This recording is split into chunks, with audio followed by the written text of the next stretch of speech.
हमारी लड़ाई आतंकवाद और आतंकवादियों के खिलाफ थी।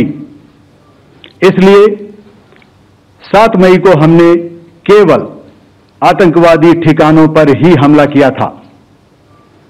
पर अफसोस इस बात का है कि पाकिस्तानी सेना ने आतंकवादियों का साथ देना उचित समझा और इस लड़ाई को अपनी लड़ाई बना ली। P4 insulated water tanks, kitchen and bath fittings, বিশুদ্ধ জল সুস্থ জীবন, P4 आजीवन। इस परिस्थिति में हमारी जवाबी कार्यवाही अत्यंत आवश्यक थी और इसमें उनका जो भी नुकसान हुआ वे खुद इसके लिए जिम्मेदार हैं। हमारी तरफ से हमारी एयर डिफेंस सिस्टम्स देश के लिए दीवार की तरह खड़ी थी और इसको भेदना दुश्मन के लिए नामुमकिन था। ব্রিগেডিয়ার দেবাশিস দাস এই মুহূর্তে আমাদের সঙ্গে রয়েছেন। ব্রিগেডিয়ার দাস, আমি বলছি দুটো বিষয় আজকে এই নির্ধারিত সাংবাদিক বৈঠকের মধ্যে হতে পারে, আপনি আরো ভালো ব্যাখ্যা করতে পারবেন। সেটা হচ্ছে গতকাল সেনাবাহিনীর 3 বাহিনীর প্রধান ডিজি স্তরের যারা অফিসার রয়েছেন তারা সাংবাদিক বৈঠক করে একেবারে কোন কোন জঙ্গি ঘাঁটি ধ্বংস করা হয়েছে, কার কার মৃত্যু হয়েছে, পুরোটা একেবারে তথ্য ছবি সমেত সবটা তুলে ধরলেন। আজকে যেটা করলেন সেটা হচ্ছে এয়ারবেসে কোথায় কোথায় ভারতের তরফে প্রত্যাঘাত করা হয়েছে, ভারতের যেটা এয়ার ডিফেন্স সিস্টেম সেটা কতটা বহুস্তরীয়, কতটা মজবুত, কতটা দুর্ভেদ্য, তার একটা ডিটেইল তথ্য তুলে ধরা হলো। আমি বলছি কোথাও না কোথাও এটা কি পাকিস্তানের উপরেও একটা উল্টো চাপ সৃষ্টি করলো না, যারা একের পর এক মিথ্যের বেশাতি খুলে বসে রয়েছে যে আমরা এই ভারতের ক্ষতি করেছি। এইবার তো পাকিস্তানের উপর চাপটা পড়ে গেল, তারা যে দাবি করছে তার তথ্য তারা দিক। একেবারেই আপনি সোজাসুজি পয়েন্টে চলে এলেন।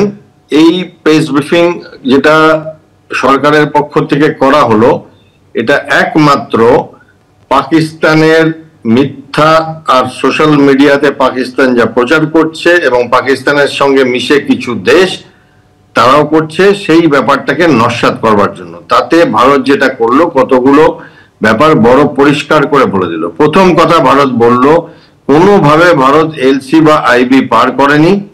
ভারতের যুদ্ধ ছিল আতঙ্কবাদের বিরুদ্ধে এবং পাকিস্তান নিজেরা জড়িয়ে পড়েছে তাতে, এবং সেখানে পাকিস্তান ভারতকে হানা দেওয়ার চেষ্টা করেছে, ভারতের মিলিটারি টার্গেটকে অ্যাটাক করেছে, সিভিলিয়ানকে টার্গেটকে অ্যাটাক করেছে এবং ভারত সেই জন্য অত্যন্ত মেজার্ড এবং সর্বশক্তি না প্রয়োগ করে কিছু জিনিস পাকিস্তানের ধ্বংস করেছে। সেখানে ওরা যেগুলো ধ্বংস হয়েছে তার মধ্যে কিছু চাইনিজ মিসাইল, ড্রোনের নামও নিয়েছেন এবং তারপরে ওনারা বলেছেন যে ভারত এগুলো করেছে। ভারতের এয়ার ডিফেন্স দুর্দান্ত কাজ করেছে এবং খালি নতুন ইকুইপমেন্ট না, পুরনো ইকুইপমেন্ট ভারতের যেগুলো আছে সেগুলো দুর্দান্ত কাজ করেছে।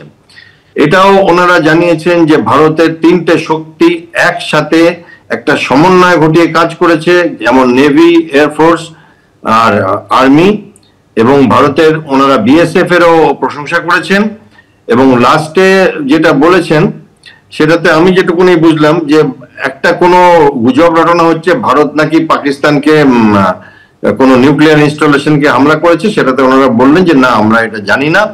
এটাও বললেন যে পাকিস্তান আমাদের কিছু মন্দিরের ওপর বোধহয় টার্গেট করেছে এবং ভারতের সমস্ত এয়ারফিল্ড, মিলিটারি বেসেস সমস্ত ফাংশনাল এবং তৈরি আছে পরবর্তী কাজের জন্য। এইখানটাতে ওনারা একটা মোটামুটি একটা কিছু প্রমাণ পেশ করলেন, যেটা আপনি বলছিলেন। আরো কিছু প্রমাণ, কালকে কিছু প্রমাণ দিয়েছিলেন, আজকে আরো কিছু প্রমাণ দিলেন, যাতে কি পাকিস্তানের এই মিথ্যাচারিতাটাকে এক্সপোজ করা যায়। পাকিস্তান একতরফা করেই যাচ্ছে মিথ্যাচারিতা, আর সেখানে ভারত যদি চুপ করে থাকে তাহলে হয়তো পৃথিবী মেনে নেবে বা আমাদের দেশের লোকেরাই মেনে নেবে নিশ্চয়ই পাকিস্তান সত্যি বলছে। সেই জন্য, এবং ওনারা এটাও বলেছেন আমাদের যে ক্ষয়ক্ষতি হয়েছে সেটা হয়েছে বাট খুব কম, একেবারে নগণ্য বলা যায়।